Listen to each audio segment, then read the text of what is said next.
Your mission, should you choose to accept, is to finish watching the next 3 editions of Mission Impossible. We're going to break them down on episode 84 of the podcast. Cue the music.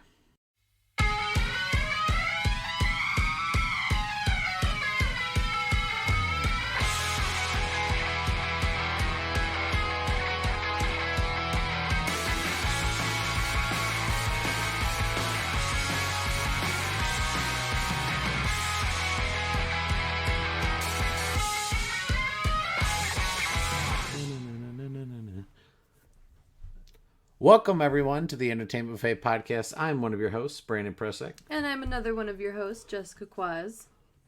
Jess, we're back.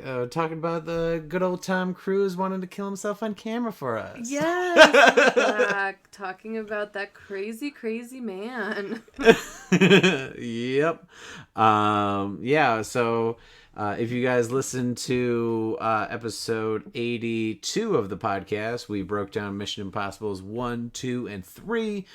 We did a little break to talk about the Emmys, and now we're going to go through Mission Impossible 4, 5, and 6 of the series. So Jess, we had a little bit of a bad mission last time we tried to record this edition. Yeah, we failed our mission. I'm really mad about it still. We were disavowed. Sometimes in the podcast world you get those technical difficulties where your laptop craps out, and that's what happened for me, and I was very upset. Yeah, so the reason why this episode didn't get to you sooner is we recorded it quite a bit ago, pretty close to when the first one we recorded it, and we literally recorded an hour's worth of content, and we were on the last movie. We were talking about the 6th one, kind of wrapping things up. And yeah, for the first time in like the 3 so years that Jess and I have been podcasting together, one of our computers, Jess's computer, went out and unfortunately lost her side of the audio file. And I highly doubt you guys would want to hear an hour of just me talking about Mission Impossible without Jess's half of the conversation. That could actually be really entertaining. Like, the listener could pretend to be me and like engage in a conversation with you. They hear me saying things, and then there's just gaps, and then me laughing at like you cracking a joke. It could be like an interactive podcast situation. Actually, I think guess what Jess brought up. Right. Let's pretend to be her. It's like a role playing. I think we had a missed opportunity there. Our bad. Oh. But we're back, and we're talking about these next 3 movies, and theoretically, I think what many believe are the best 3 movies of the series so far. All right, so we're going to jump right in, and just like the previous movies, I took plenty of notes when I was watching these. Especially, not only did I watch them for when we originally were going to record this, but enough time passed where I was able to watch these 3 in particular again, because I love them. So first we're going to be talking about the 4th edition in the Mission Impossible franchise, which is Mission Impossible Ghost Protocol. This was released December of 2011. It was directed by Brad Bird. For those who think that name is familiar, he also directed Iron Giant, the Incredibles movies, things like that. So very, very well done. Director that's made some really good movies. At this point in the series, we knew that the original started in 96. But now we're in 2011. Tom Cruise is now 49 years old. He started when it was only 34. He's 49. This was... it was also produced by J.J. Abrams, which he directed the 3rd one, which he will continue to be on board as a producer. And you can kind of tell where we left off in the 3rd one. They kind of found their footing with the franchise and what it was about, the tone and such. And you'll see from this one going forward that I think they got a good handle on the series. We talked all about the second one being just a really bad John Woo action movie, early 2000s. Mission Impossible Face Off, as I like to call it. Yeah. So this one, I will admit, I did. Besides Fallout, this is the only other one I had saw in theaters. Um, this will really show you like the time and like where my mind was at. I was in college. And the only reason I saw this in theaters is because if you went and saw it in IMAX before the movie, they were going to show you like a 10-minute preview of The Dark Knight Rises. Wow, I do remember that being a major thing at the time. Yeah. Yeah, and so like obviously, Dark Knight was one of my favorite movies, and Dark Knight Rises was coming out the following summer. So they're like, hey, if you go see Ghost Protocol, you'll see like the opening scene, which would eventually be like the infamous scene with Bane in the plane. So I was like, you know what? Let's go see that. And then, let's see how this Mission Impossible movie is. And then, luckily, my friend and I were pleasantly surprised it was a lot of fun because we went in with very low expectations. We paid IMAX prices to see a preview for another movie, stayed for this movie, still had fun. Yeah, Jess, Ghost Protocol, before we kind of dive into more of the details of it, what were your first impressions of this one? So I definitely agree with you that it seems like it's found its footing and the foundation for like the rest of this franchise, which is so interesting that like the fourth movie is where the franchise has like this renaissance. Like, I don't know. And it works very well and continues to work.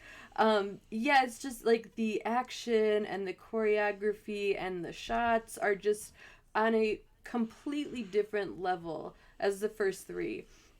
And I don't know if it's because of J.J. Abrams. I don't know what that can be attributed to, if it's because of Brad Bird, but there is something that shifts in a way that is so well done, but also works with what the first three movies were doing. So that's what's interesting. It's not like a complete overhaul. And it's very interesting, too, that this movie came out in 2011, which doesn't feel like all that long ago, but it was a decade ago almost. Yeah. And it's held up super well. Like, even the technology in it and the action and the stunts have held up super well within the last 9 years. Yeah, there's a lot of arguments to be made, and I think there's different movies in this franchise that people argue can be the best. There's a lot of people that argue that this one's the best, and one of the big reasons is one of the big stunts in the film, which we'll get to. But I think like what you were saying, Jess, I think it was a perfect combination of a director like Brad Bird, taking what JJ and Tom Cruise kind of laid down in the third one and building off of those. And couple things that are turning points in the franchise. One is, the third movie, Ethan was either getting married or just married. I'm trying to remember. I think he was just married to Michelle Monaghan's character. And obviously that whole movie was a glorified damsel in distress movie. Hate to say it. And Tom Cruise apparently laid down the rule, like, no more in this series will we do a damsel in distress, which I think is great. There are still different instances where usually a male character is in distress and someone has to save them. But I was really glad to hear, I don't know if it was like Tom made a rule with the writer or with Brad Bird or with JJ or whatever it was, but I think he pretty much saw that, like, based on where the first three films had kind of been, like, we got to move on from that plot device. So that was big, a big improvement moving forward, not relying on that shtick. Absolutely, because even the first and second one did rely on that. The third way more so, because now it's like his wife he's got to save. It just felt like a has-been trope, like we've seen it before. This is nothing really new. I did enjoy the third one, mostly for Philip Seymour Hoffman's character, but you're right, like the plot of the damsel was nothing fresh, nothing exciting. So I think in terms of feminism, it's amazing. That's great. But also in terms of story, that's also really great because it pushes the characters and the plots to be something more unique and stronger. And I think that probably had a lot to do with it too. And I will say I did very much enjoy the Paula Patton character. And I did very much enjoy how different she was from, let's say, like Thandie Newton's character in the second one, where she's just doing her job. Like, she's just here to work. Like, that's it. Yeah. She's got a job to do. And that's all she's going to do. Like, I enjoyed that more. And I found her character more memorable because of that. Because she was also a hero and doing her own things in her own right. Yeah, which interesting thing about her character and kind of her character's arc is it was kind of a role reversal because, we were just talking about damsel in distress, another kind of key plot point that people rely on too much in movies, which is what they call like fridging the wife or the girlfriend. Usually they'll kill them or hurt them in some way to where it gives the motivation for the male character to do the thing. And they actually did that for Paula Patton's character, but the man that she loved was the one that got fridged. One of the opening scenes of the movie is with Josh Holloway, which I mainly know him. I'm like, oh, he's one of those guys from Lost, which I only saw a few episodes of. Yeah, I'm in the exact same boat as you. JJ is a part of this movie and Lost. Hey. Yeah, and so in the opening scene, it seems like he's going to be like an integral part of the team. He has kind of like a badass little moment here and there. And then, boom, he's taken out, and little did we know it's like kind of a fridging of a man for a female character, and where she would go the rest of the movie. So that was kind of a nice reversal. Not that I think that people should still rely on that trope, but I'm at least glad that, like you're saying, it's like she was more memorable and felt like she was in more control. She was doing her job. She's part of the team, and not just someone to like avenge or someone to rescue. Yeah, exactly. And it didn't, play into some like weird romantic storyline. Like, oh, now she's wide open to be with a male character because her lover's dead, which I appreciate as well. It's interesting though. It's very like, this is where my brain goes. It's very like 2011 to have Paula Patton in that role, because like, I just think, like, no offense to her, I don't know her personally, but, like, I just think of Robin Thicke and Blurred Lines because they were, like, married, and they Oh, really? Yeah, I mean, that's just, like, my pop culture brain, but, like, I see her and I think of Robin Thicke and Blurred Lines and how we were all really fascinated with that song, and looking back, that was a disgusting mark on pop culture.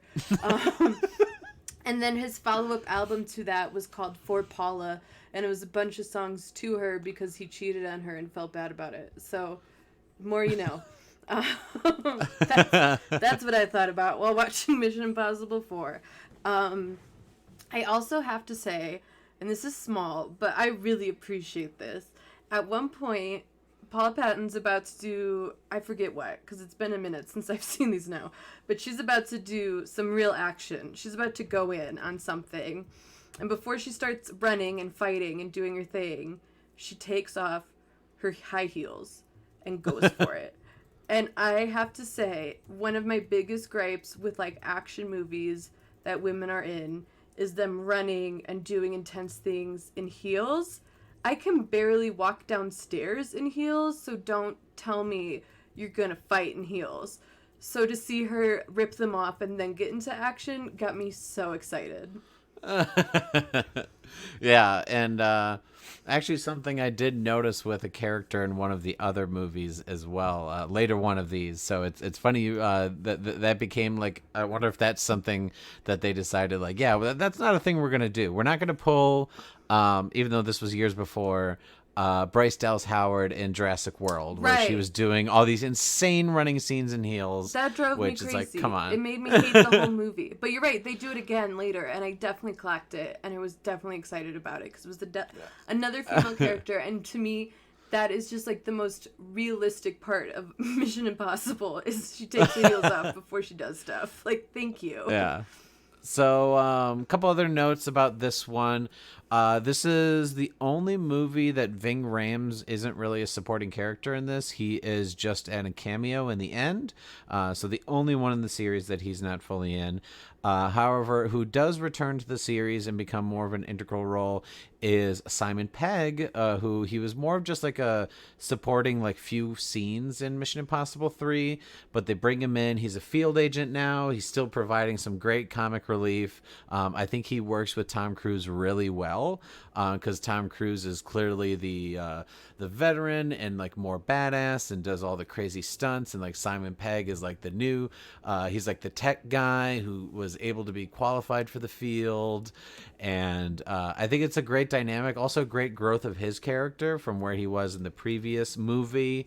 Also, this is where they brought in, for something that was a little bit controversial, they brought in Jeremy Renner, and they were kind of gearing him up to be like the quote-unquote replacement for Tom in the Mission Impossible franchise, which, as we see 9 years later, not really a thing.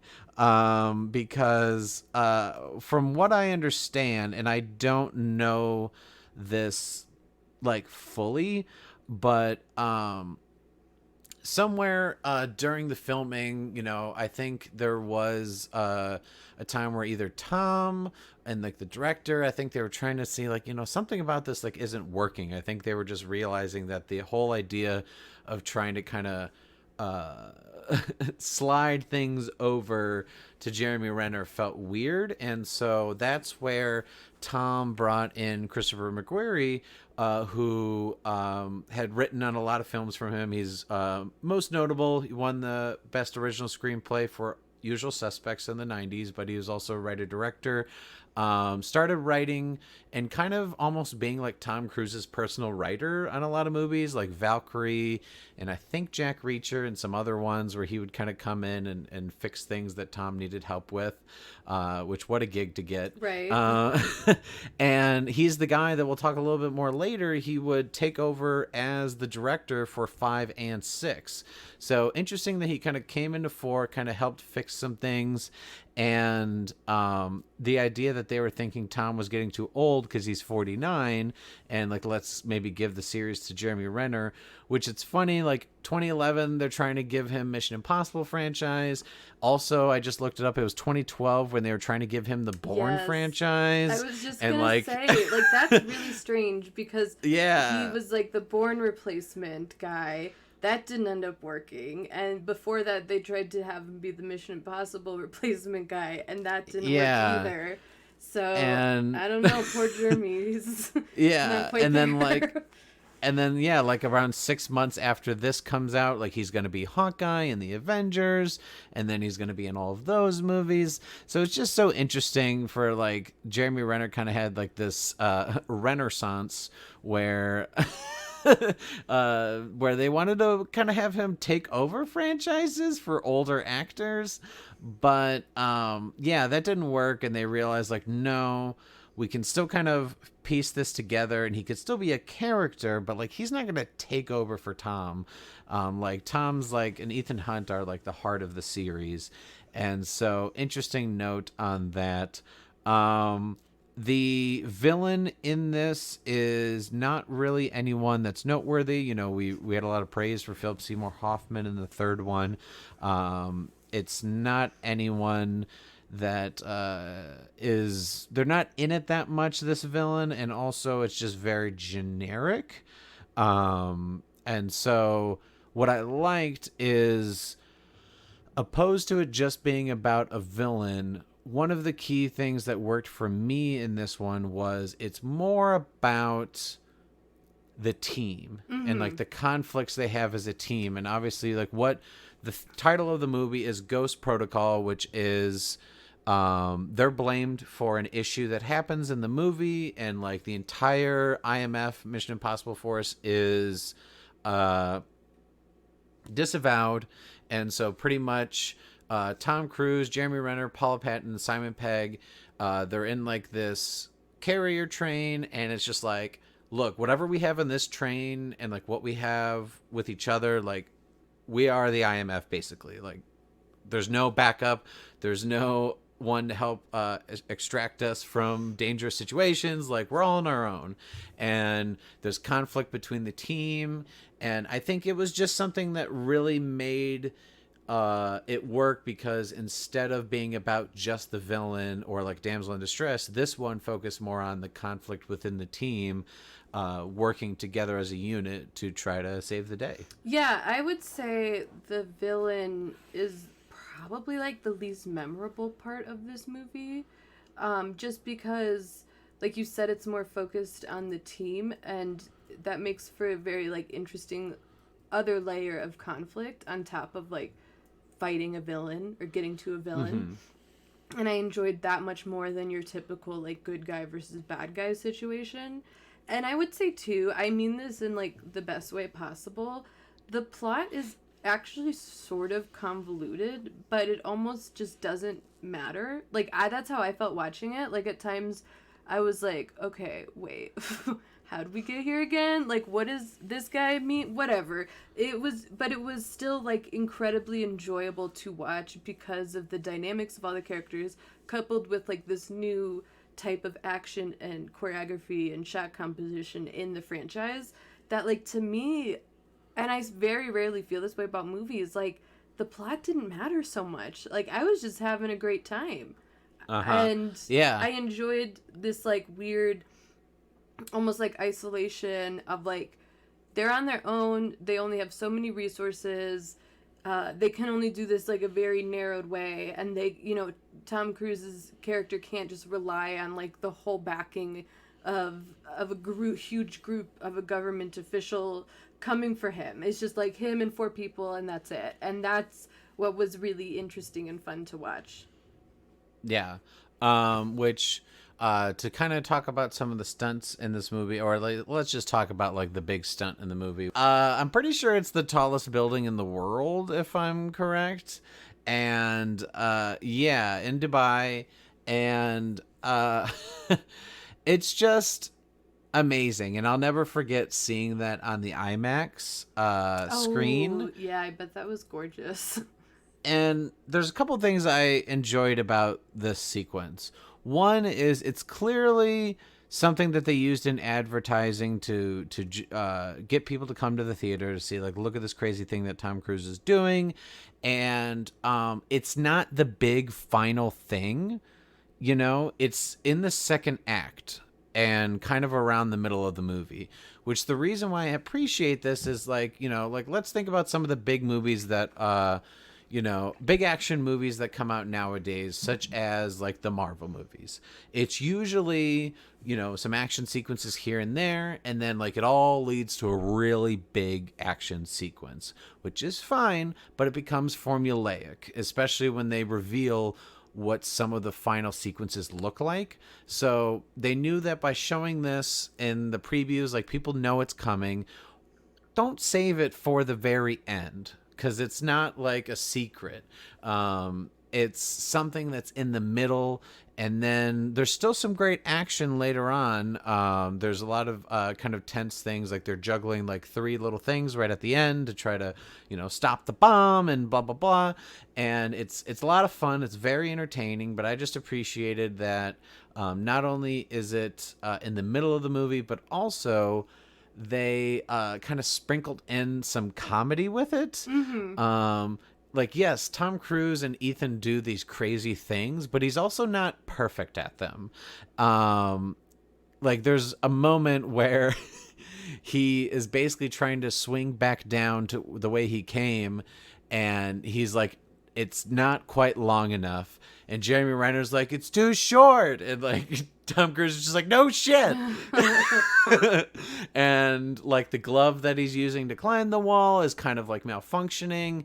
And so it's just the way that they're able to blend entertainment, suspense, jokes. Like, it's just, this is how action should be done. I think people should take note of this, and that's why I'm glad this similar pattern kind of continues for the next couple movies, where they put in these sequences that may not always be big towards the end. They may be big in the middle, big in the beginning. You don't know, but it's just awesome to watch. Yeah, and this being my very first time watching this whole movie, going into it, I knew that happened because it was such a big deal at the time, and still is. It's one of those sort of iconic moments when you think of the whole franchise, even if you haven't seen it. So like you said, we knew it was coming. It was everywhere. It was in the marketing.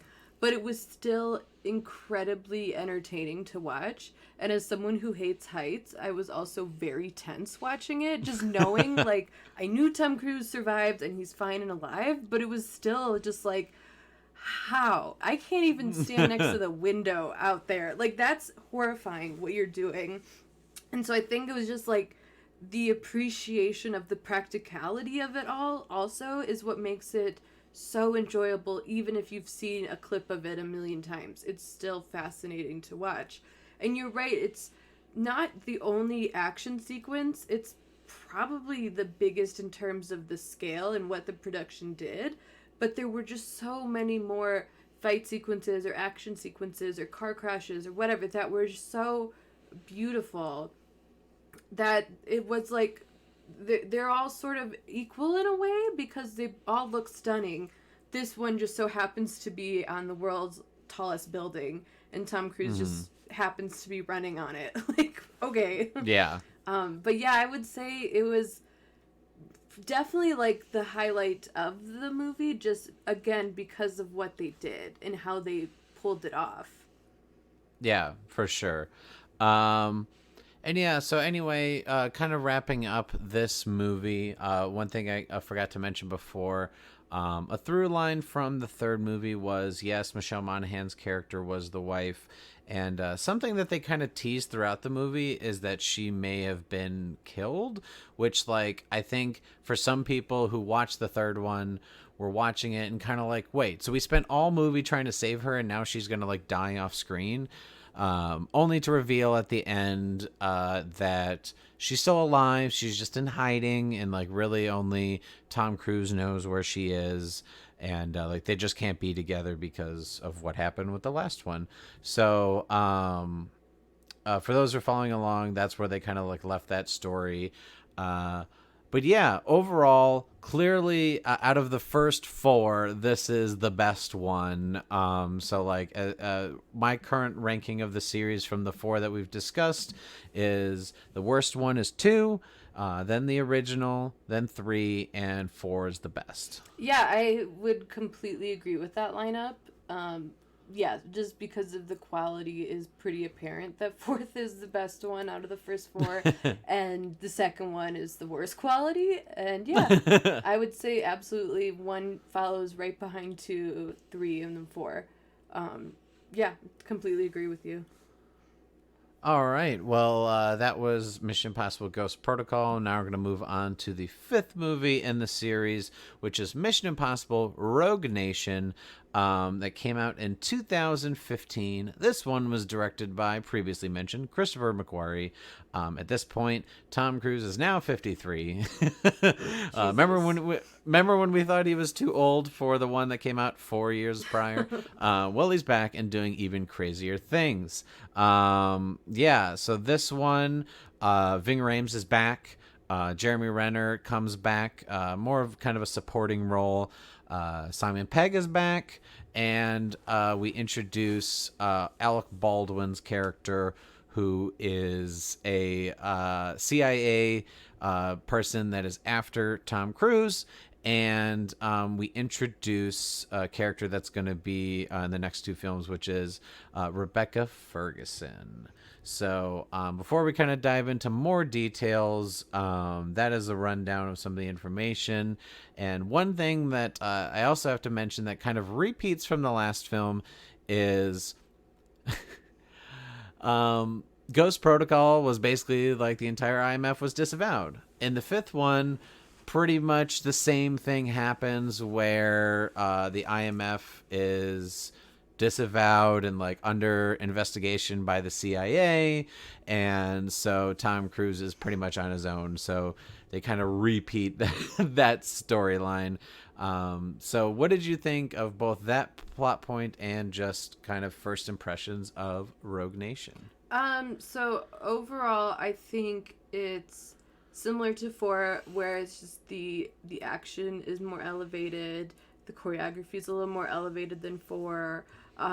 The stakes feel a lot higher than 4 for some reason, even though you're right, like, it's similar situation where Ethan is trying to fulfill a mission while also kind of being hunted for being a quote-unquote, bad guy. And I think that, again, is a very interesting layer. I will say, though, that Alec Baldwin's character just stuck out so much for me because, as opposed to everyone else in the film, it just felt like there's Alec Baldwin in Mission Impossible. Like, it was just like his 30 Rock character is here, like, and now he runs the CIA. So it was a little difficult to be intimidated by him or feel like, oh wow, we can't like this character, he's gonna ruin it for Ethan, because it was just Alec Baldwin there. So I don't know, I didn't find that to be that intense, or it wasn't something I was super worried about. In fact, I kind of found myself almost annoyed with him because it was just he was just there. Yeah, I agree. I think that Alec Baldwin was someone that he's been doing so much comedy that to just kind of thrust him into this role, which has some comedic stuff, but like you said, kind of like an authoritative, we're supposed to hate him. It felt weird, we talked about in the first one, John Voight had like resting villain face, and then we had the older kind of character with Anthony Hopkins, and then the third one we had like Lawrence Fishburne, and so like then for a brief moment in the fourth one was Tom Wilkinson, and so then they had Alec Baldwin. It's like they always want to have kind of like an older, like authoritative character in some ways. Sometimes they're the villain in some fashion, but it just felt weird, and like you said, it stuck out because it's Alec Baldwin. I think if they would have given this role to perhaps a lesser known actor, or maybe someone who's more known for villainous characters, then it would have served better. I think that's what stuck out is just like, this is Alec Baldwin. Yeah, exactly. I think, I don't know, like I think it did work with like Lawrence Fishburne or Tom Wilkinson. John Voight I just don't like, so I won't say it worked with him. But like it was just something about, like, maybe because it was so similar to his like actual 30 Rock character, where he's like, like speaking like really low and slow, and he's trying to be like badass. It's like in my mind I'm seeing that as the parody of in 30 Rock, so I don't find it to be intimidating. I don't know, it just didn't work. And no offense to Alec Baldwin, but it was just Alec Baldwin being Alec Baldwin in Mission Impossible. Like I don't know, for me, but like it wasn't, I would say that's my least favorite part of the entire movie. However, it definitely was not enough to like ruin the entire movie for me. Had he been a much bigger character, maybe it would have overshadowed a lot, but like he wasn't the end all be all for this movie, for sure. I did really like the addition of Rebecca Ferguson's character, and just you never knew what she was up to. She's kind of, sometimes she's super shady, sometimes we think she's with us, sometimes she's just completely on her own. She was fascinating and added a lot more, just not knowing whose side she was on, if she was just on her own side looking out for herself, or she's part of a team. She also takes her heels off right before she's about to do an action moment, and I loved that. That made me so happy. But yeah, again, I just liked that, similar to the Paula Patton character, she just has a job to do. Like, she's just trying to work, and that's it. And I appreciated that, just seeing, even though there is some sort of, like, I don't know, romantic-y vibes between her and Ethan, it's not focused on so much that it's like, ooh, this hot girl that Ethan likes, she also does action, that's cool. Like, she's completely doing her own thing, and maybe they kind of have a thing, who knows. Yeah, I agree that I enjoyed the introduction of Rebecca Ferguson's character, which we were talking about in the fourth one, no longer supposed to have female uh, damsels in distress. Well, her introduction, Ethan Hunt, Tom Cruise, is the damsel in distress, and she has to save him. You know, like he still does badass things, but like if she didn't help him, he probably would have been killed right then. Mm-hmm. And so, like, I thought that that was a great switch, that she had to be the one to save him, and they do have like sort of a love thing, but like you said, it's not super obvious. It's kind of just like vibes and like a tension between them. I heard a very interesting thing on another podcast, where someone talked about, I think it was either Christopher McQuarrie or Tom Cruise talking about like the Ethan and Rebecca Ferguson's character, how if you really look at kind of like all the scenes where they interact throughout the movie, you know, the interrogation where she saves him, that's kind of like the meet cute. And then like when they're at the opera and like fighting and trying to save like the one prime minister, it's like their first date, you know, at the opera. And then like, oh, then they had like a rocky road where they had like the motorcycle bike chase together. Yeah. And then like at the end, you know, they have to work together to kind of topple the villain Sean Harris and the syndicate. So I thought it was so interesting to look at it that way, because like, you know, they never kiss, but they do have a lot of kind of like an action version of like romantic beats. Mm-hmm. And I don't know if that's like a Christopher McQuarrie like in the writers thing or Tom Cruise's idea, but like once someone pointed that out to me and I watched it again, I'm like, I see what they're doing, you know, and I like that they're not rushing it, because one of the biggest things we hated about the second one was how rushed they did Tom Cruise and Tandy Newton. It was just like they meet each other, they hook up, and all of a sudden they're like in love and they're Mm-hmm. thrust in this situation. Whereas like she's a straight up agent for MI6, Right. and she's undercover. And like you said, she's got a job. She's a badass. Sometimes their things intertwine, they conflict. And so she feels like a fully formed character, whereas like Tandy Newton felt like more of an object, that they wanted to be a character. Absolutely, yeah. And I think it was a disservice to Thandie Newton and that character.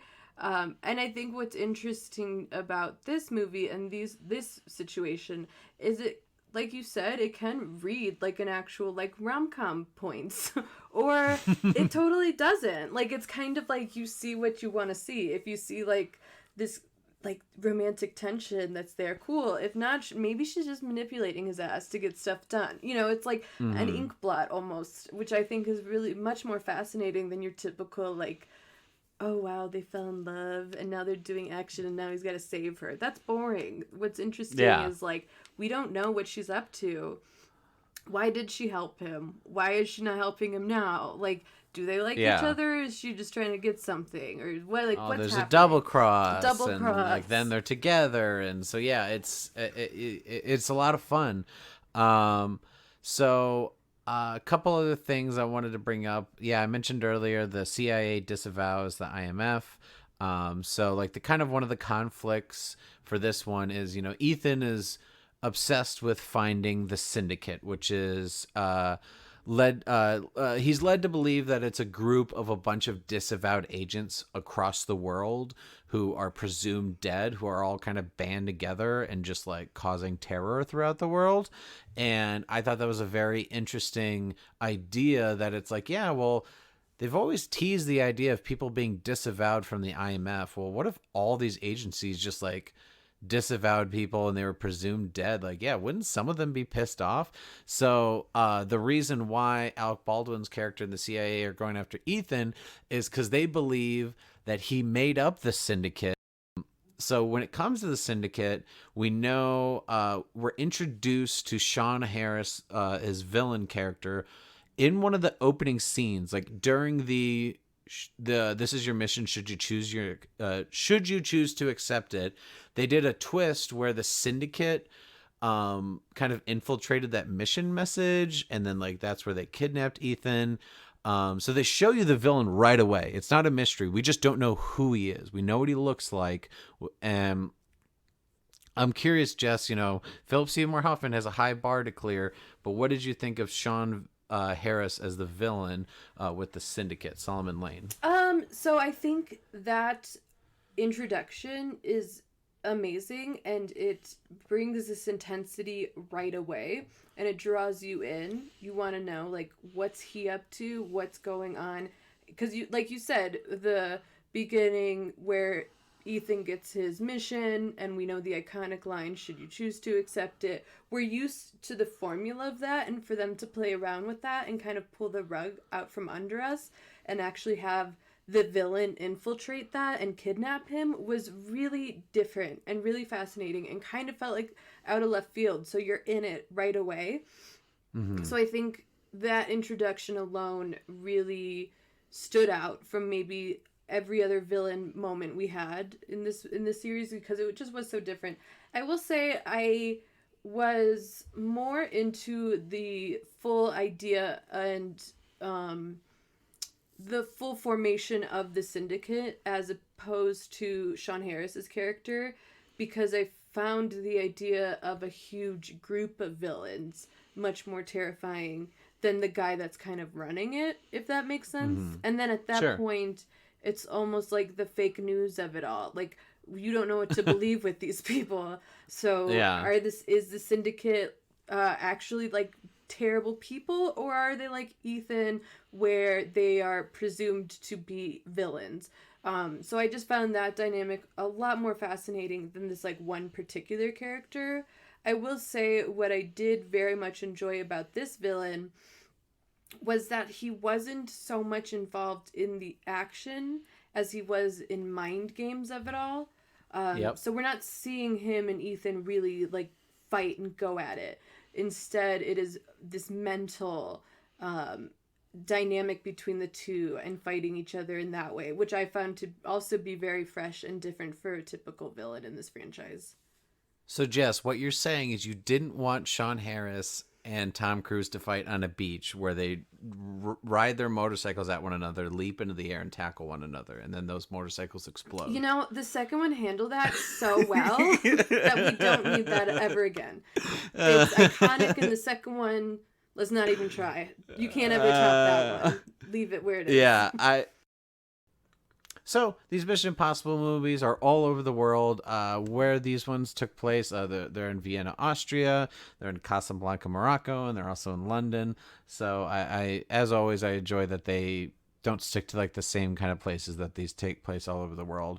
But before we wrap up this one, we got to talk about the action sequences, because we love to learn what Tom Cruise did in real life. So first, I wanted to bring up the underwater sequence where it was kind of like an ode to the first one, where like he had to sneak in and like replace a chip or whatever. And but instead of him dangling, like he's going underwater. And so he learned to hold his breath up to 6 minutes underwater. Jesus Christ, I don't even think I can hold my breath for a full minute. Yeah, and he's 53. And I'm like I'm half his age, and I don't know how long I can even hold my breath for. Jesus Christ. Yeah, so which there's clearly parts where they had to kind of fill things in, probably with like special effects and whatnot, and I don't know how they filmed a lot of the underwater sequence. I just do know, based on research, that in order to do some of the underwater sequences, he wanted to learn how long he could do it, and he trained and prepped and like learned from experts, and he learned how to be underwater for 6 minutes holding his breath. Jesus, maybe there's something to Scientology after all. Like, now I'm convinced. It sounds like a good thing. That's crazy. Like, that's just, just the way he pushes himself is just so fascinating. And I will say, like, the Scientology of it all, of course, yes. But Tom Cruise is such a fascinating character because, like, no one loves movies as much as Tom Cruise. And he does all these things because he loves movies so much and he wants them to be so realistic and good that he does things like learns how to hold his breath for 6 minutes straight, or run off a building, like whatever he feels like doing, whatever he's got to do, he'll do it to make the movie good. And that's just fascinating. It's insane. Yeah. So some other action sequences, one that I really liked, and I don't know if there's any like crazy stunts that he necessarily did, but I loved both the score, the way that the scene was laid out, in the writing and the choreography, was the awesome scene at the opera. I love that, where basically he realizes that someone is trying to assassinate the Prime Minister of Austria. And he sees Rebecca Ferguson there, but he also sees another assassin.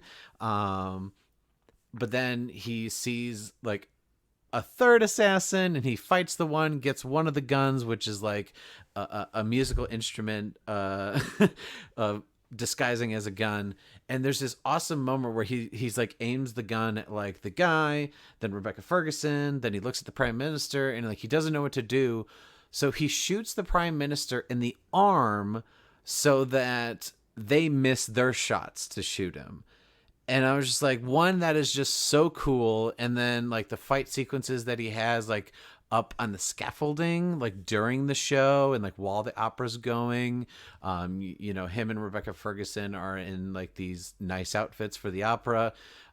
She's in like this just bomb yellow dress and then also kicking ass and, like you said, taking off her heels to run across the rooftop. I just thought that entire sequence was so much fun. Yeah, absolutely. And I think, it could be, it's like, there's action within this huge sequence.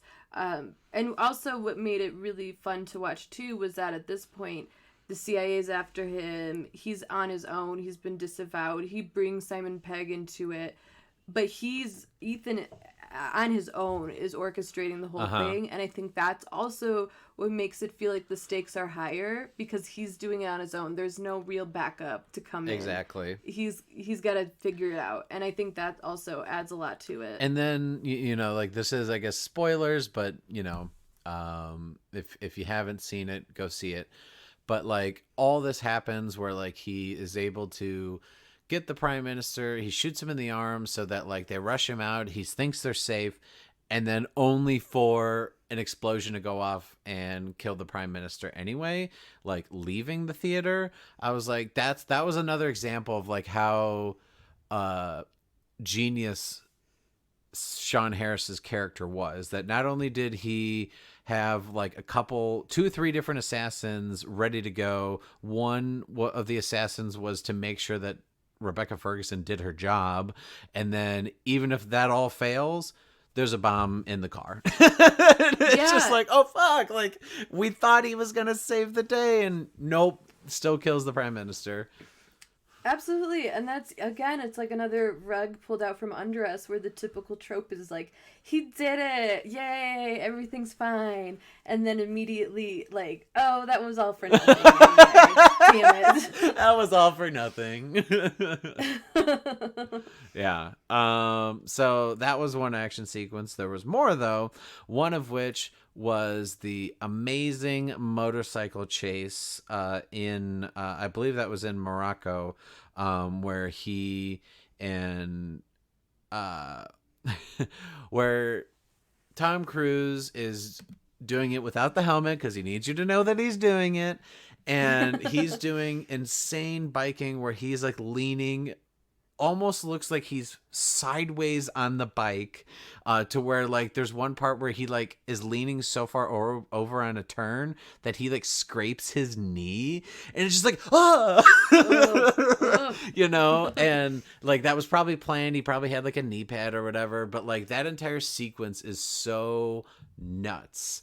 And like even just that alone would be like a kick-ass scene. But like we've already named a couple, and there's still one other one I wanted to bring up.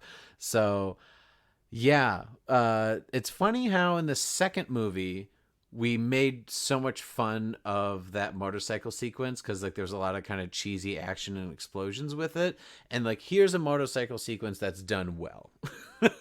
Yeah, it was like a redemption motorcycle sequence, and it wasn't like nearly as long as the second one, or at least it didn't feel nearly as long as the second one.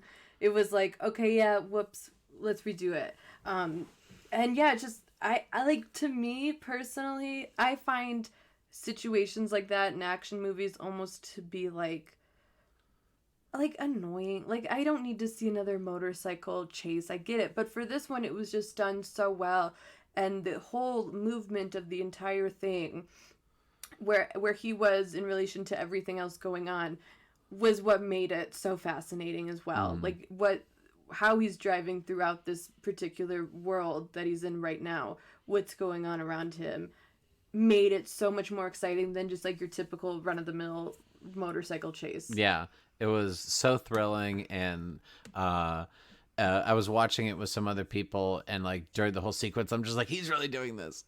Yeah, yeah. And that's the other insane. thing. It's He's like insane. the practicality. He's doing it, which is, it is insane. Yeah.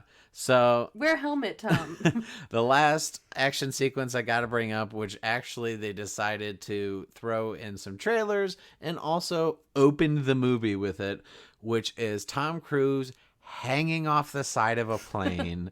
Because, you know, first he does the tallest building, and then he's like, let me just hang off a plane. Yeah, gotta step it up. Gotta step it up. And what's interesting is I heard in an interview that, like, you know, they had an idea for this sequence. How they do some of these later movies is very interesting. It's like they come up with like locations and then action sequences and then like a basic story and then kind of piece it together. So they don't always know until like partial way through filming and like almost into editing what they're going to do with some action sequences. So this one, they're like, well, you know, we put it in the trailer, like we can put it at the end, you know, maybe we'll put it in the ending credits as like a fun thing. And then they're like, no, let's just open the movie with it. Like the fact that they were so willy-nilly about like where to put Tom Cruise hanging off a plane. That probably cost so much money to film. Insurance alone. That scene alone. Yeah, it's like that. And I find that so interesting because, one, it's really the first movie that I clocked anyway where the very beginning doesn't relate to how the story ends or anything else to do with the story at all. So that was interesting. And it's just like this casual hanging off an airplane sequence that literally you could have taken out of the movie and it doesn't do anything. Like, it doesn't change the movie at all. But it's just the thrill of watching him do it that is exciting to open the movie with. Just because it's like, let's just get it out of the way. We know why you're here, and it's for him to do something nuts. So let's just start it off. Yeah, absolutely. So nuts. But yeah, that is Mission Impossible Rogue Nation.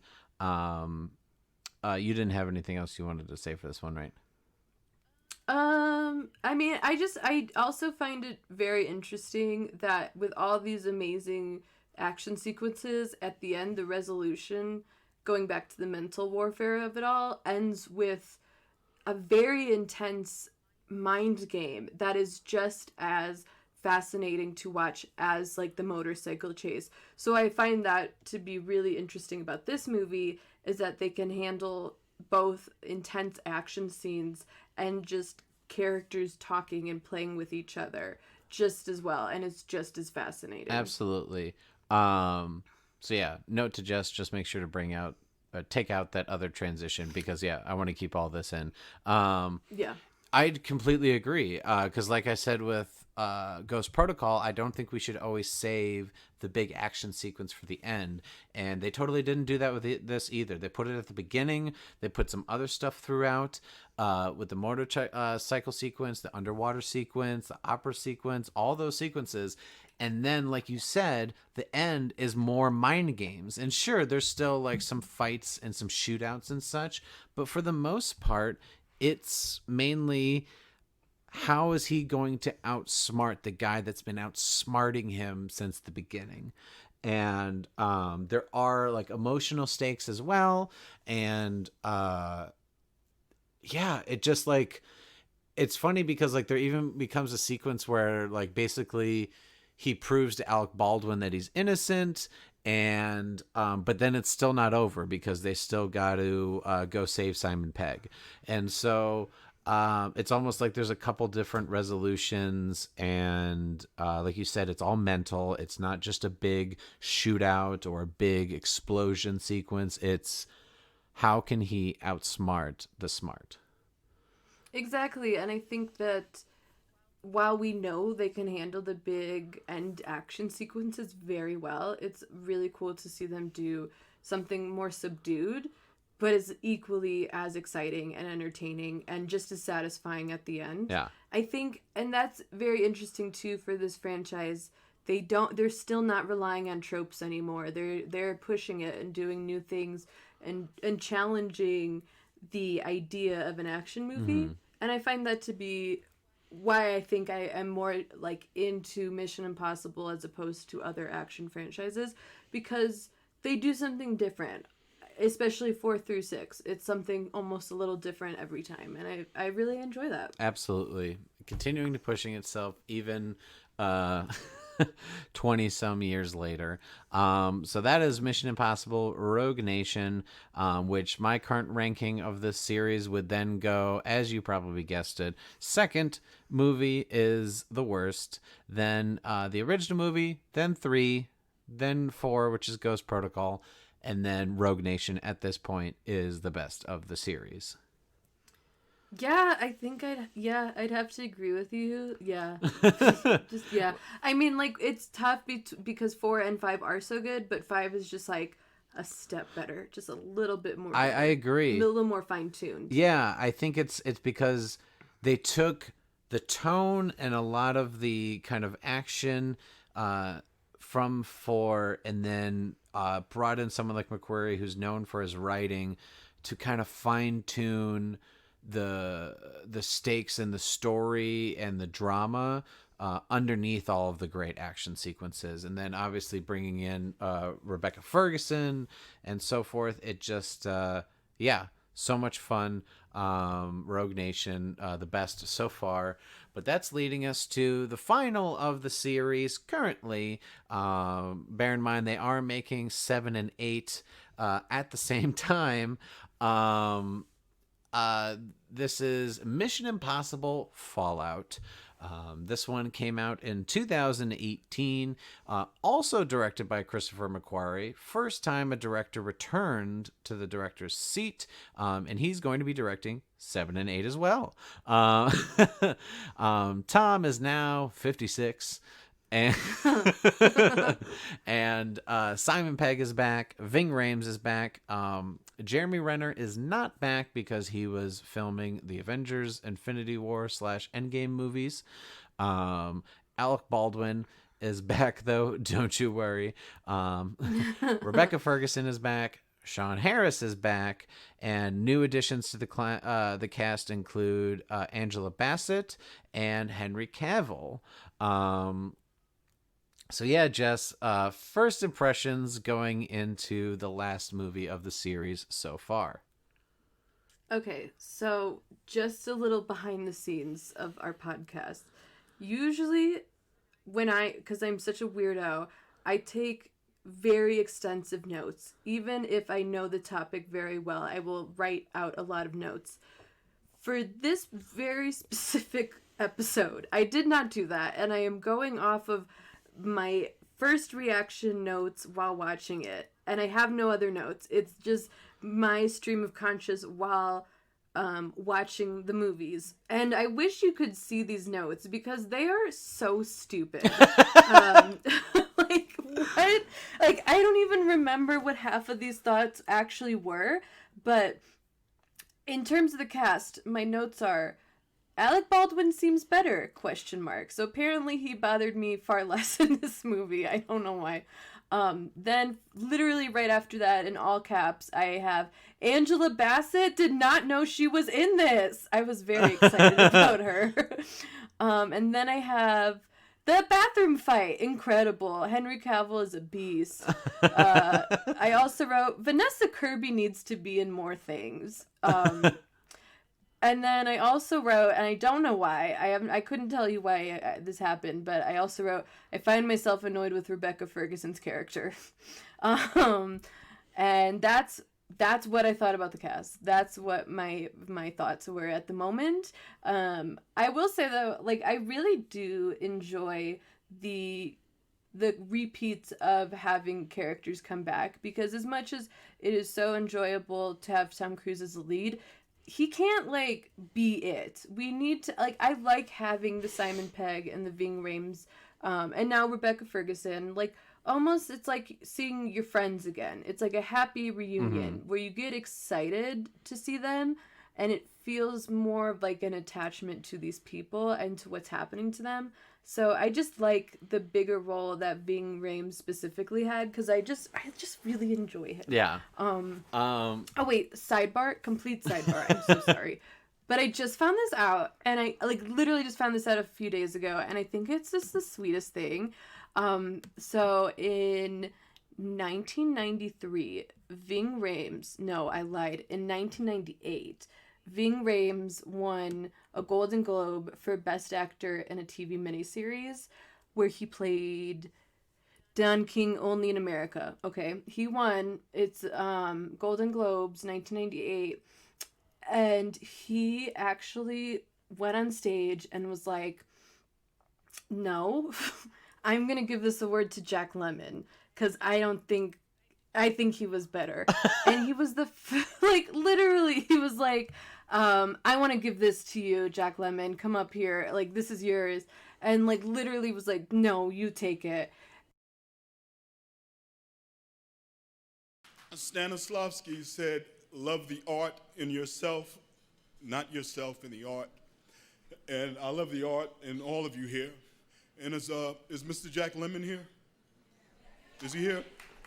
Would you please come up here, sir?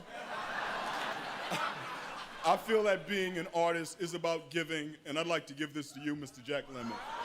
Sure. That is one of the nicest, sweetest moments I've ever known in my life. Sure.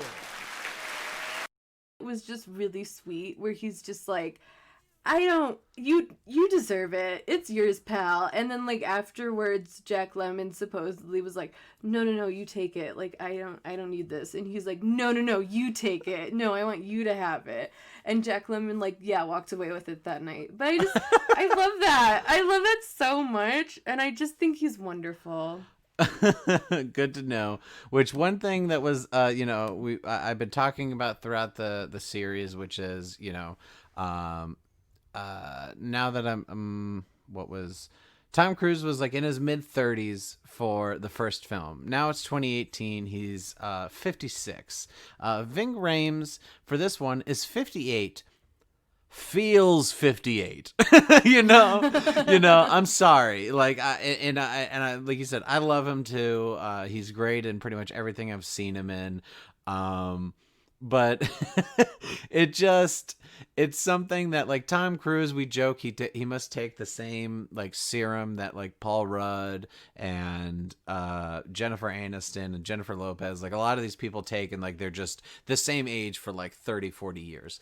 Ving Rhames, 58, appropriate, like there's like even a part where like he has to kind of like run, and it's just like, ooh, why are you making him run, like let Tom run. Tom will run for like 20 goddamn straight minutes in a movie. Like, don't make Ving ram, don't make him run. And so, like, I think they kind of keep him stable in most things. He's usually like the guy behind the computer now, whereas like Simon Pegg will be off doing like actual like physical fights and like action. They're both tech guys, but they're like, let's keep Ving Rhames behind the computer.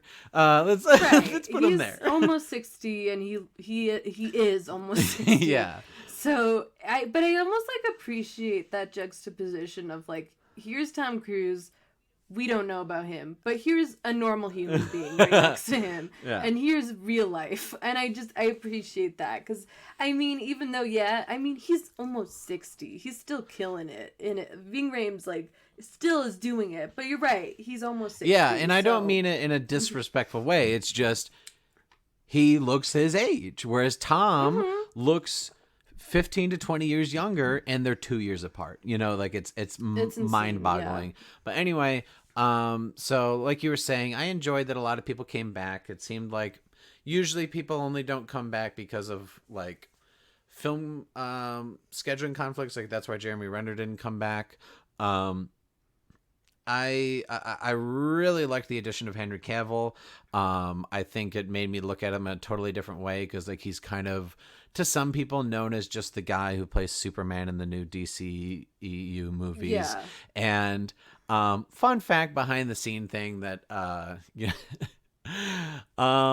there's a lot of controversy between Paramount and Warner Brothers, because Henry Cavill had shot Justice League with Warner Brothers, you know, clean shaven for Superman. Went off, grew the mustache, had a thing in his contract, you know, for the mustache with Paramount doing Mission Impossible Fallout. Some point during the filming, Warner Brothers is like, oh my God, you know, we need some more stuff filmed for Justice League. Is there any way, like, can he shave the mustache? We did the research. Like, it's easier for you to add the mustache in post, or for him to grow it back, than it is for us to remove it. And Paramount was like, no.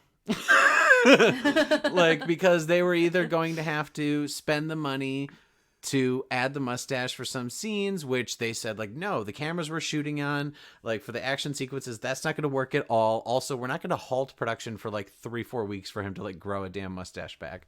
And I just thought it was so funny that these two studios are fighting over Henry Cavill's facial hair.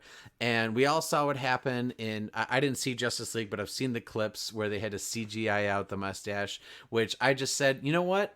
Guys, you had millions of dollars.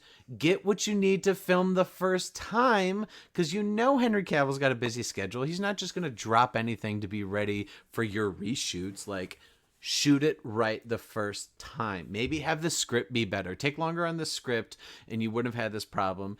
And last thing I have to say, Paramount, you made the right decision, because that mustache is fucking glorious. It really is. He looks so much better with it, I will say. And I find that hilarious too, because I did see Justice League. A lot of it I have repressed and don't care to revisit. But that I will never forget was like his weird, like, why does his face look like that? I don't understand. And at the time I had no idea. I just thought Justice League for funsies was CGIing his face, because that I wouldn't put it past him. And so to know that it was actually this really big deal over some dude's upper lip is really funny.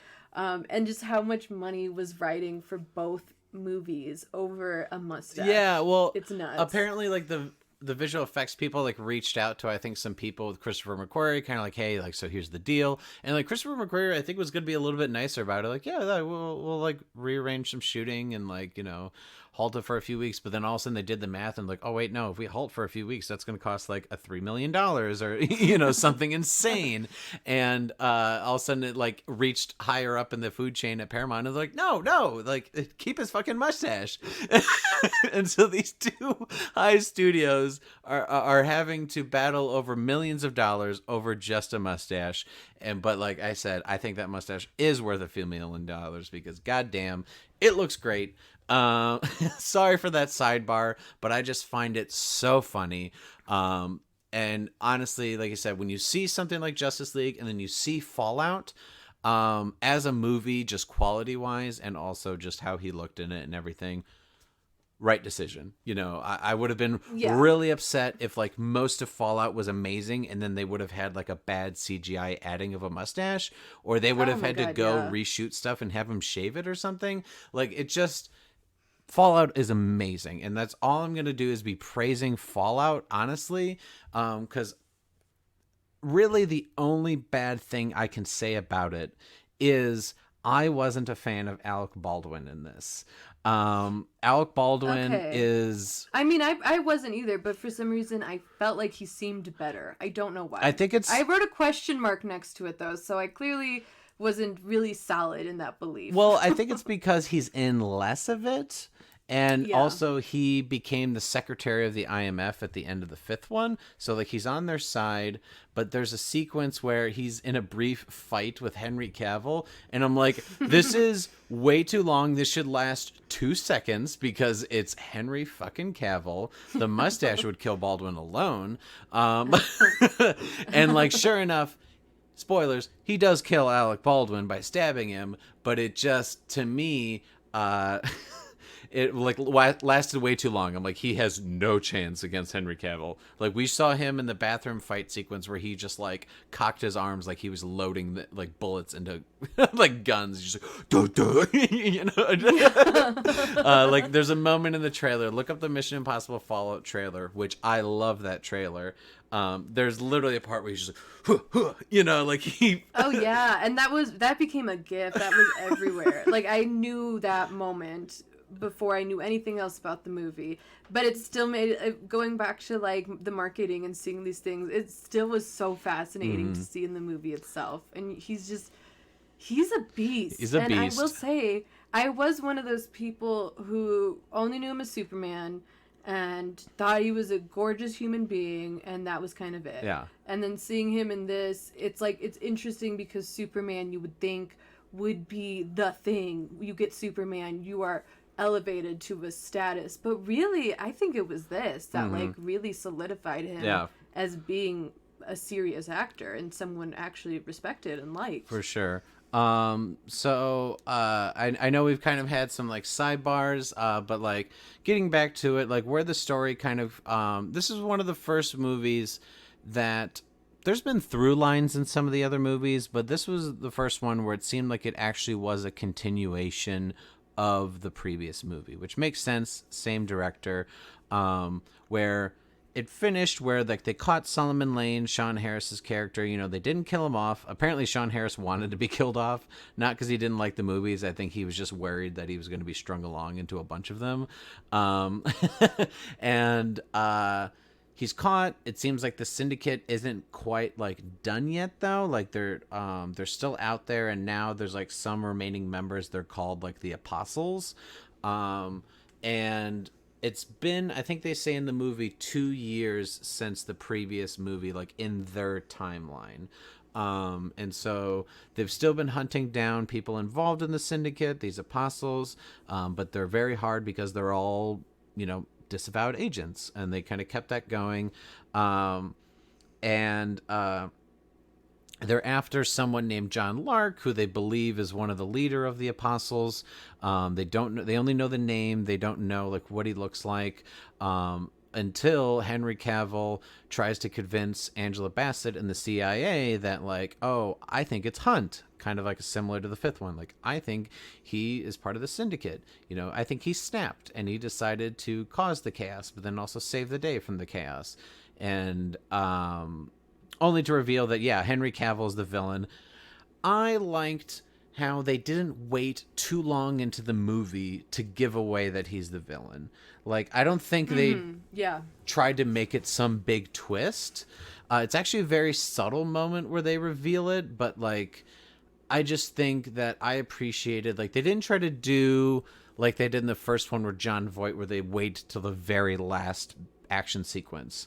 They reveal it pretty early. There's some stuff where they're kind of together and you're like, well, does Ethan know? Who knows? Is it just the audience? Like, I thought that was fun.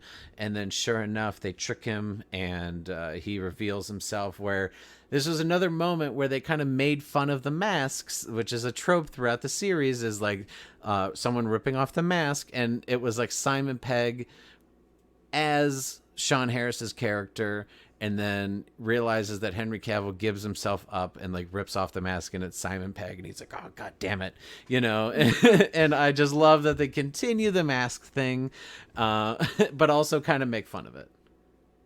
Yeah, I agree. And I think, again, it's a fun way to play around with other tropes of the mask, but then also of the villain, revealing that, like you said, he's revealed very early on. It's not like at the very end it's a big twist. I appreciated that too, and I found that to be way more exciting to watch it like that. Yeah, which, you know, Rebecca Ferguson kind of gets intermingled again. the reason like why like Ethan thought that like she got out of the life, but she pretty much had to do these missions to kind of prove herself to like get back to the like the IMF still. And yeah, I liked they continued the tension between Rebecca Ferguson and Ethan again, but still at the end of the movie they haven't kissed yet, you know. But it's still heavily implied that they care for each other, seemingly in a romantic way. So what do you think about the fact that they've kind of strung this along and like there's no official like make out sequence, like they're together, you know, there's just kind of still like this unrequited love type thing going on? I don't mind it because I don't think it's necessary. You know, like I don't think we need it. I don't think it's not something like we're dying for. It's not something that's gonna be a huge plot device, really, for these movies anyway. So I think that's fine. And I think maybe why I found myself being annoyed with her character was just because, like, I want to have a handle on whether or not we can trust her, what her deal is yet, like, what's going on. And I think maybe moving forward, that'll be more solid. But yeah, I don't mind what it is. I don't mind that, again, it's like, maybe there's something there, maybe there's not, but that's not why they're here. The two of them are not here for that. They got work to do, and then we'll figure that out. Yeah, I can understand that. I do enjoy that they didn't lean on it too heavily, but I also I think I personally enjoy that there's still conflict between them, and it's not like a personal conflict. It's like their missions were literally conflicting with one another, and like they both have their reason for the missions. And I think that it provides good conflict where two people that care with one another have to do two different types of missions that cross over. So yeah, another thing, you know, spoiler, is they bring back for the first time since like a cameo in the fourth, but really since the third, Michelle Monaghan's character. The long lost wife of Ethan. He kind of has some dream sequences with her where I think he's dealing with the guilt of like the life that she has to live now after being with him and like the danger he put her in, and she's in hiding now. And you know, I thought that they handled this really well. I almost wish that they didn't do the dream sequences, because then when the scene reveals that like where like the third act like bomb is like in a camp that Michelle Monaghan is a nurse at, it's like, oh god, Solomon Lane, so fucking smart. Yeah, which I think it definitely still had that. I felt that way anyway. But you're right, like, if they had taken out her at all, like, in the beginning and just had her show up then and we didn't know she was even in it, like, it would have probably been more impactful. I do really like that they brought her back. Because they could have easily not have, and she could have just been this kind of, like, lingering thing in the background that we just, like, forget about and move on. I really like that they had her back and we explored it a little bit more, and we explored how he still feels about her and how she's actually doing. Like, is she okay? Mm-hmm. What's going on with her? So I really enjoyed that we got closer on her and we got to see what's been going on and how she's doing and how all this plays together. Yeah, I agree. I liked bringing her back because it kind of was like one of those things that, like, sure, they could have just had that final moment in 4 where they kind of exchanged like a look, just kind of like, I still care about you, but I'm glad you're safe, you know. They could have left it there, but they kind of made it, I think, part of Ethan's character arc, whereas like he was feeling guilt. And, you know, of course, at the very end, like he's like profusely apologizing because like she keeps ending up in danger, and she's like, yeah, but like, yes, I had to like give up the life I had, but like I also learned how strong I am, and like I also then found this way of life. And she's like, I'm pretty sure she's like married now and with a different guy, like they're doctors, and they like do kind of like I think like some sort of like Doctors Without Borders type deal where they like go around to different countries. They're in like Kashmir at the ending sequence there. And she pretty much says, like, I'm happy, and like, I'm happy where I'm at. I'm happy that you're out there. I know that you're out there saving the day, which like Ving Rhames has kind of a monologue to Rebecca Ferguson's like, yeah, they realized they couldn't be together because like anytime something was going wrong in the world, like Ethan felt guilty he couldn't help, but then like he also felt guilty about putting her in danger. She felt guilty how he was reacting to the thing, so it's like it just made sense. And it, for me, I'm hoping this is like the final moment for her, just kind of like, hey, I'm fine, you know, do your thing. I'm happy where I am. You know, thank you for what you made me realize how strong I am. And I think it'd be a great final note for her character in the series. And hopefully we can kind of move on now and she has a conclusion to her story. I agree. I do really like her and I do like the character, but I do think that this would be like a nice way to kind of wrap it up, where they both have a lot of love and respect for each other, but they both realize just it is how it is, and she's happy and she's like safe, and like you said, she had a lot of character growth. So I enjoy that for her character and for how Ethan sees it, if it just kind of ends there. But that being said, I really enjoy Michelle Monaghan, and I think she's like very pleasant. I don't know. So I wouldn't necessarily mind seeing her again, but I do think this would be like a good note to end it on for them. Yeah. So continuing on, other things that stuck out to me in this movie. One thing was, I feel like, and this was never a problem in the other movies by any means, but I feel like the soundtrack really stuck out to me in this one. Something about this score and some of the sequences really got me, and like I enjoyed them so much that sometimes when I was writing the last feature I was working on, I like to put on soundtracks because they're just in the background and they don't distract me with lyrics to, you know, terribly sing along to. I loved throwing on this soundtrack. It just is like, you know, it has the ebbs and flows of like intense but also thrilling, and yeah, it just, I really enjoyed the soundtrack, so I wanted to bring that up because I think it's the best of the series so far. I didn't pick that up, but maybe because it was my first time watching it, I was paying attention to so many other things that I did not pay attention to that. So I would be interested to revisit that and note that specifically, how I react to the music in it. Yeah, I definitely recommend it. I loved one of the tropes where how they bring Solomon Lane's character back is the only way that Tom Cruise's character can get to this plutonium that he's trying to save the day from is he has to break out Solomon Lane, which he spent all of 5 trying to put away. Yeah, and that's fun. like that whole sequence and like that plot point, I think was a lot of fun. That it's like out of all the people, like he has to break out the dude he spent all of last film putting away. So yeah, there's that. Locations in this one, they had some stuff in Paris and also stuff in Kashmir, and I believe London as well. Yeah, this and one other moment that really stuck out to me was most of this movie, there's like little shootouts here and there, but I like that a lot of the action isn't shooting. There is one moment though where they break out Lane.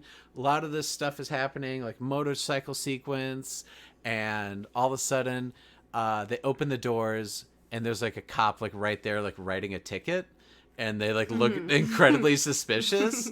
And then like these other guys come up, the bad guys, like they shoot her and they're gonna like kill her, the cop. And Tom Cruise kind of has to do like almost like a quick draw, like in a Western sheriff moment where he shoots like 4 guys at once.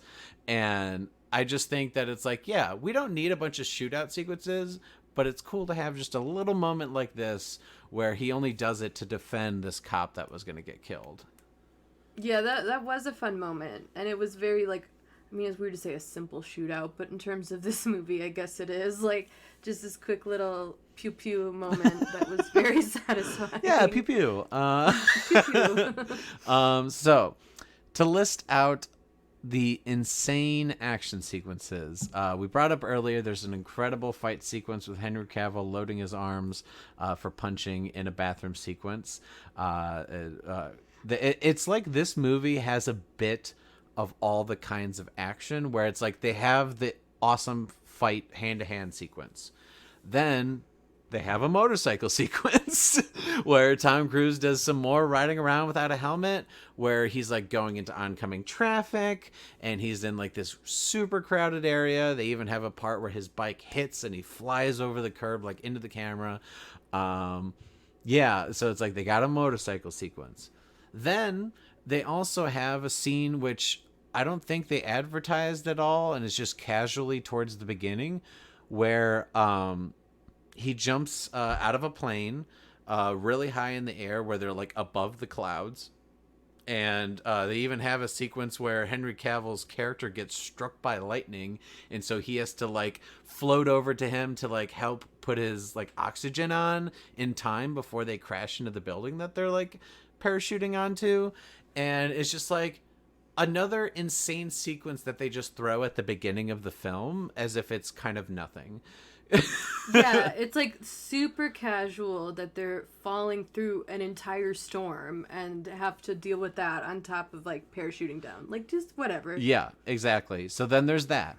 Then when he kind of figures out that it's Henry Cavill is the villain, there's this long extended running sequence where this is where in real life Tom had to hop from building to building, twisted or like broke his ankle or something where he really messed up his leg landing it, and they had to stop shooting for like however long because like he legitimately got injured. But that long running sequence is so fun and crazy. Like there's little gags where like he's running and then all of a sudden he's in the middle of like this big church for like a funeral. He's like, I'm so another one. Then if that wasn't enough, Jess. Nope. Without gotta add more. Motorcycle, jumping out of a plane, hand-to-hand combat sequence, long running sequence. Then let's have Tom Cruise hang from an helicopter at first. He did that part. Climbs the rope to get on the second helicopter, and then has to crash that helicopter into another helicopter, which obviously the crashing they had to, wasn't real. But him flying that helicopter, that's Tom. Oh my, I didn't realize that. I should have clocked that he actually was flying a goddamn helicopter. My God. And like literally, like you describing it word for word sounds so insane and so cheesy, but it's so good. It works so well. Yeah. Like I don't care what it sounds like. It's great. Yeah, which I even loved. Another comedic moment is, he's got Simon Pegg on the earpiece, and so yeah, he's in a helicopter and he's riding after Henry Cavill and the other helicopter going for the detonator of the bomb. And Simon Pegg's like, all right, so how are we going to get the detonator? He's like, well, I'm in a helicopter. He's like, and where's Walker? Well, he's in the other helicopter. Well, how are you going to get from one helicopter to the other? He's like, I'll figure it out. Like he doesn't know what to do. He's just trying to make it work.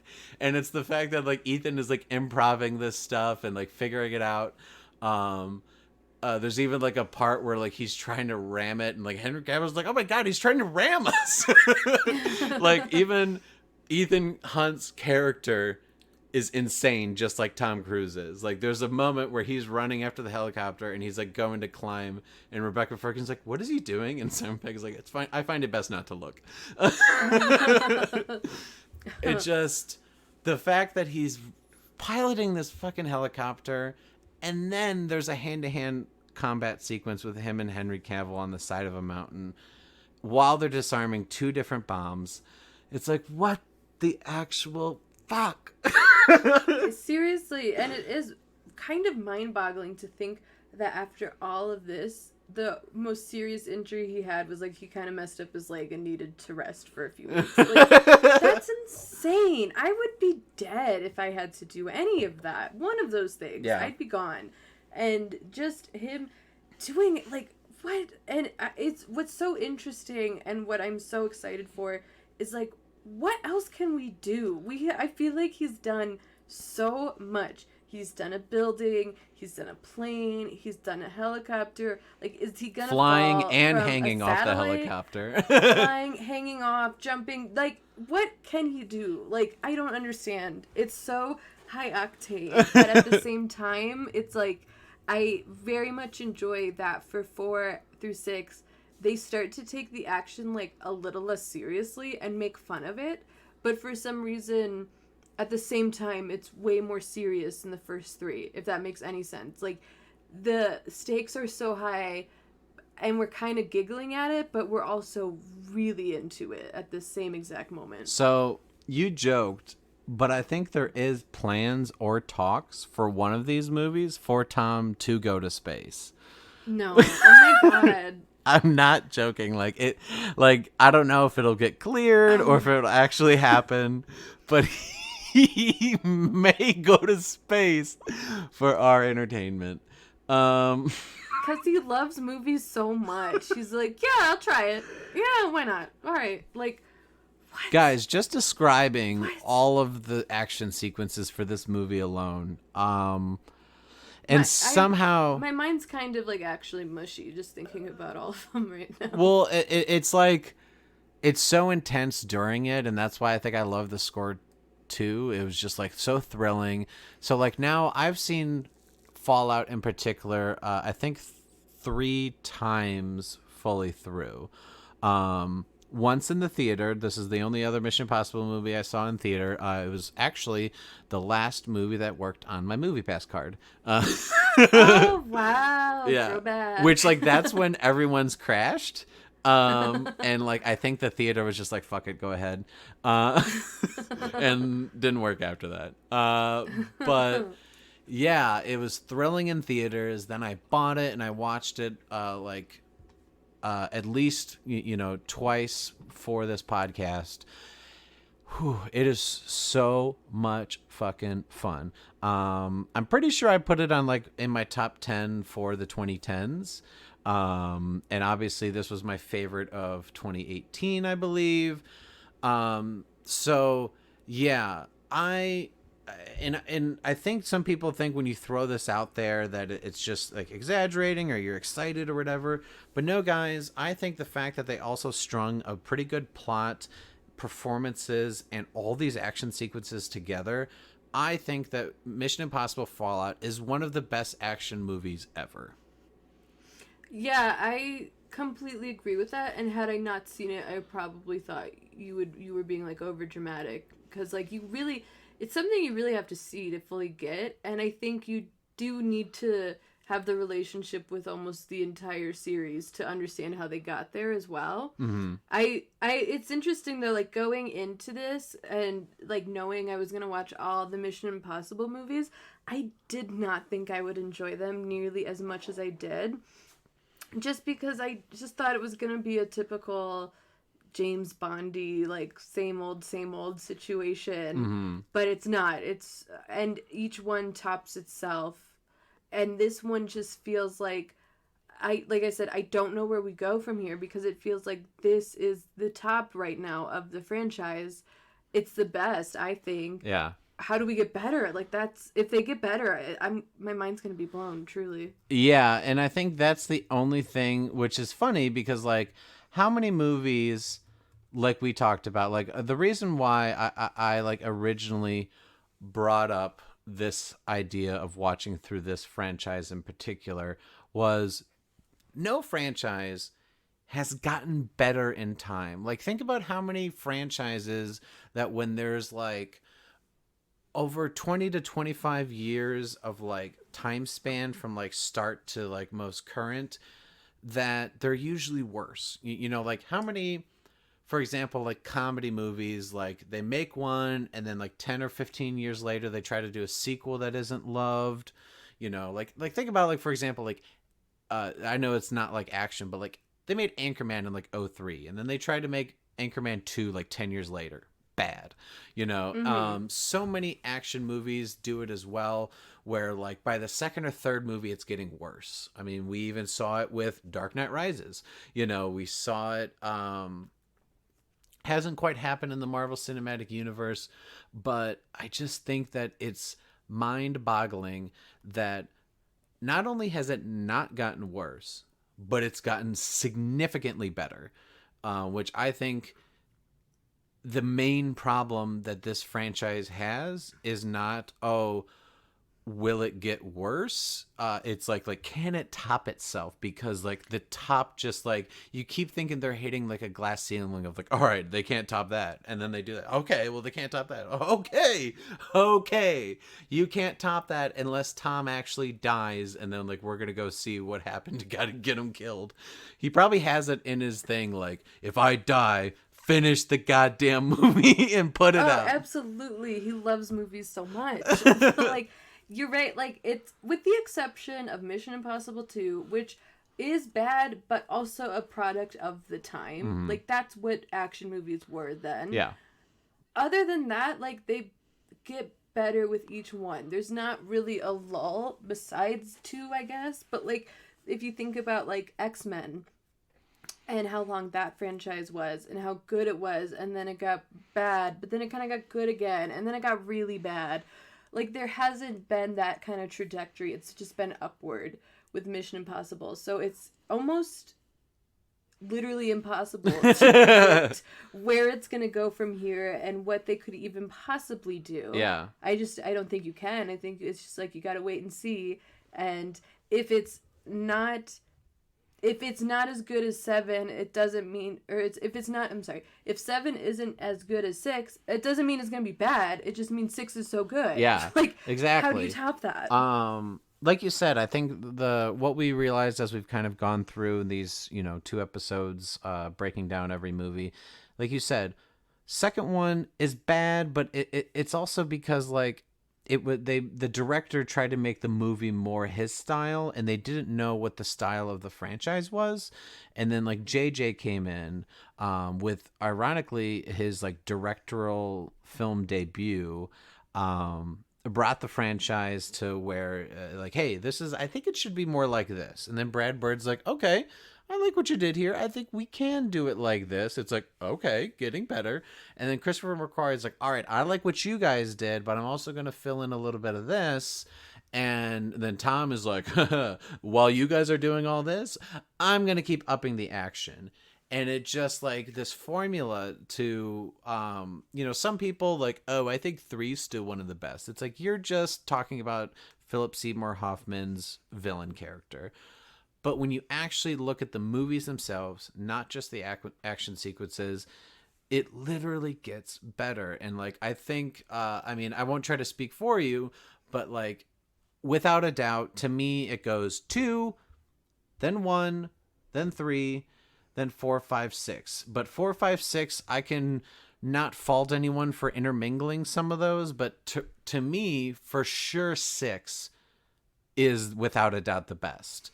I think it has an incredible villain that they have both the smarts of Solomon Lane, but then the physical villain with Henry Cavill. So they have like both.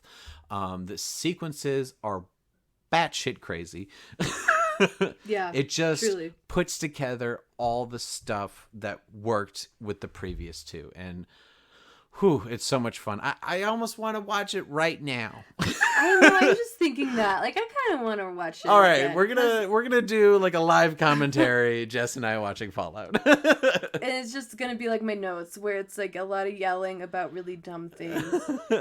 Really dumb things. I also wrote, I don't even know what I meant by this, but I said, crazy Cavill kill, and then I wrote Cavill twist, and then another twist. So many twists. Like, my notes were insane. I don't even know. Yeah. No. And then I wrote the hospital room reveal. I don't even know what that was. Oh, okay. So what they did with that was towards the beginning, and like maybe you can in editing put this earlier on in our review. There was a sequence where a guy wakes up in the hospital. He's one of the villain who's like part of the apostles, and they're trying to get more info on the bomb. And on the news, it shows that the bombs went off. And he's like, what do you remember from the accident? He's like, I don't know. He's like, well, it's been 2 weeks and like this happened and like we need this info. And he gives the info and like he's like, well, I'll only do it if you share my manifesto on the news. And so like the news reporter starts reading it. He gives the info only to reveal it's Simon Pegg in a mask. And they like open all the doors. Like it's not a hospital room, but he's like, yeah, it hasn't been 2 weeks. It's been 2 hours, you know? Yeah, that's right. Okay, now yeah, that was really awesome. Yeah. So yeah, if you just want to put that earlier on in the review.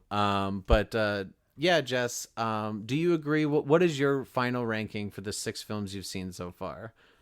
Okay, yeah. So from worst to best, I would have to say 2, 1, 3, 4, 5, 6. Yeah, I think because it's just so simple how that kind of falls into place. I will say, like, my personal opinion is that I still find Philip Seymour Hoffman to have been the most intriguing villain to watch out of everyone, but that doesn't mean it's like it's there's nothing. It doesn't mean like the other villains as the franchise continues has something wrong with them. I think it's just because it's him, and I think he's just so wonderful in everything he does. Yeah. That it's almost like you're not gonna top him, in my opinion. But you're right. It's fun to play around with the different villain roles. Like in this one in 6, we had 2 villains, the brains and the brawn kind of situation, and that was cool. But to me, is Philip Seymour Hoffman's probably the best still. Yeah.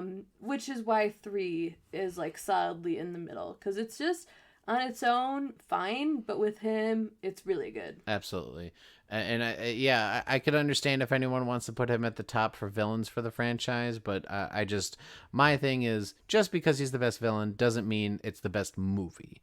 But I appreciate 3 so much because it's what helped put the series back on track, and then Brad Bird really put it on track, and then Christopher McQuarrie just came and like put on the finishing touches to like make some masterpieces. So I will just give out a little information on what is known so far for Mission Impossible 7.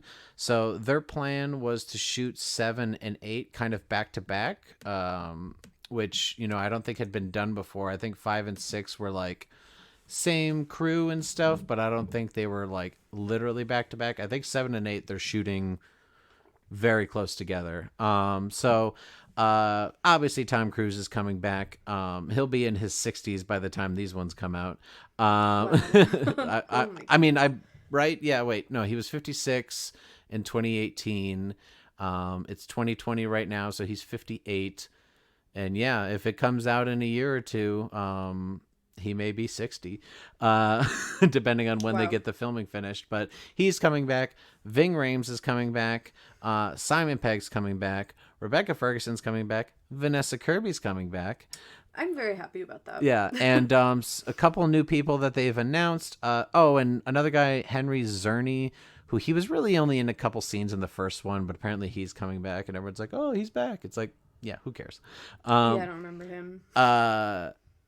One person I'm really excited that's in 7, Haley Atwell. Okay. I feel like I haven't heard her name in a long time. Yeah. For those who don't know, she's Agent Carter in the Marvel franchise. She's coming, and I don't know if she's going to be a villain or if she's going to be, on the team, but I'd be pretty interested in her being the villain. And then also Pom Klementif, who she's known as, to some people, like she's Mantis in Guardians of the Galaxy Volume 2 in the Avengers movie. So she's also coming to the franchise. And so last I heard, they were in the middle of shooting when obviously COVID-19 happened and they had to do a filming shutdown. They, I think, are trying to do some filming in some other countries, like social distance wise, but it's not, finalized as far as where the shooting's at. There's apparently a controversy where they were trying to shoot a sequence by this like really historic bridge in Poland. So currently, as we're recording this episode, it is scheduled to be released November 2021. But obviously, we're not sure when that actually will be coming to theaters. This is one I really hope that comes to a big screening and I can go see it safely, because after seeing Fallout, it's like, I want to see all these movies in theaters as much as I can because there's so much now fun. I do too. I didn't see a single one in theaters, so it would be cool to experience that. However, I can wait until things are safe. But For sure. We'll see. I mean, yeah, that's the thing is we can't get too excited, and we just have to kind of wait and see what's going to happen. But I'm very curious as to where it goes. And I'm also curious, like, is Jeremy Renner's character just, like, done now? He hasn't been confirmed for the next one, but I think it's more so what his shooting schedule is, because he was going to be... Let's see. Yeah, I don't know. I don't know if he just decided to step away from the franchise, or if, depending on when shooting was, if he was working on something else. But yeah, and like I said, Christopher McQuarrie, who directed 5 and 6, he'll be directing 7 and 8. Exciting. We'll see what happens. Maybe he goes to space. Yeah, if he goes to space, we all have to see it in theaters, guys. Like, seriously. Yeah. So that is the Mission Impossible franchise. Guys, if you haven't seen it, I don't know what else we can say to get you to watch it. Like, I think Fallout in particular may be one I try to really get people to watch. Really 4, 5, 6. Yeah. But 6 in particular, because like, it's goddamn nuts. Every time you think that must be the last action sequence, like, there's another one. Well, I will say, if you haven't seen Mission Impossible, you should not have listened to either of these episodes, because now there's just hella no point, really, truly. But I would say, again, it was really cool coming in as someone who's never seen a single one and really did enjoy all of them, even 2. I mean, I enjoy a terrible movie, so it was fun. And I will say, yeah, I totally agree now that I've seen them all. It's just fun. Like, it's a fun, if you're looking for just like a fun action, high octane movie, go to these first. These are way better than half of the action movies that are out there, I think. Absolutely. I just really enjoyed it way more than I thought I was going to. Yeah. Personally, when it comes to action movies, I think you should see like these type of movies when it comes to, you know, if you want some just real kick-ass, like, violent movies, you can see the John Wick movies. If you want some just, like, kind of more fun for, like, kids, but you love superheroes, obviously go see, like, good comic book-based movies with, like, Marvel and such. But, like, you just want some great action and some fun, entertaining movies, Mission Impossible movies. Absolutely. But, yeah. So that has been our rewatch of the Mission Impossible franchise. Jess, do you want to let them know what are the next couple episodes, what we're doing? I am so excited because I love Halloween season so much. It's probably my favorite time of the year. Maybe only second to Christmas, but I think it's Halloween. Anyway, I'll get back to you on that. Because it's Halloween season, we're going to be dipping into some horror, which I am so pumped about because I love the horror franchise. And I am so pumped about because I love the horror genre. So in 2 episodes from now, we are going to be talking about the Scream franchise. Mm-hmm. And I could not be more excited. Scream is one of my all-time favorite movies. So I'm really excited to do a deep dive and go in on that. So if you're also a horror junkie, definitely follow along. If you haven't seen Scream but you want to, now is the time. They are excellent. So yeah, that's going to be our next franchise deep dive. Very different from Mission Impossible.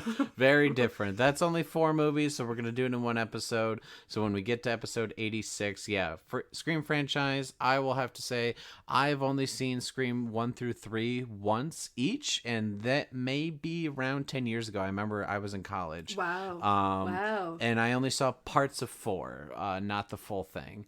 So yeah, because they are working on a 5th one, correct? They are, which is very exciting. And a lot of the original cast has come back? Pretty much everyone so far. I mean, like, you'll see, like, as much as the original cast as you can get is coming back. The live ones. You know, it's a slasher series, yeah. I am just so excited because it's kind of a reverse Mission Impossible situation where I know this franchise very well. I cycle through this franchise once a year during Halloween season mostly. Sometimes just for funsies. And like you said, it's been a decade-ish since you've seen the first three, and the fourth one is excellent. So I'm very excited to get our different takes and our perspectives on it, and I'm just so excited. Like I said, I watch them every year, so just another excuse to watch it. I'm so excited for it. Yeah, so as October was going on, you were watching horror movies. Join us along watching the Scream franchise. And then next episode, 85, we're going to be talking about some of the worst horror movie monsters / villains. Yes, that'll be really exciting too, because a lot of the best ones, like our Freddys and our Jasons, they get all the attention, but there's some real rough villains out there. Absolutely. All right, Jess. Well, as always, let's finish it off. Where can they find you on social media? On Instagram and on Twitter, I am at Jess Kwazz, JessKwazz, Jess Kwazz. Yeah, and you can follow me on Instagram and Twitter at Brandon Prosek. And please, when it comes to Entertainment Buffet, check out our YouTube. If you're not listening to us on YouTube currently, go check out YouTube. We have tons of other podcasts, sketches, and video content coming in a wide variety of genres and entertainment-related things. So please check out Entertainment Buffet on YouTube. And then as for the Entertainment Buffet podcast, check us out on the YouTube. Check us out whether it's on Apple Podcasts or Spotify. Working on getting on Amazon Music and Anchor and such, so please check us out wherever you're listening to us. Please share, like, subscribe, or leave a review, all the things that other podcasts already asked you to do. We'd really appreciate it if you did it for us, because it helps other people find us. Exactly, and it also keeps us on our toes and lets us know if we're doing well or not. Yes, so absolutely. Add some spice, Absolutely. But this has been the rewatching of the Mission Impossible franchise. Our mission so far, until they release the next films, is complete. We did it. And 6 movies. 6 movies. Until next time, thanks for listening, guys. Bye.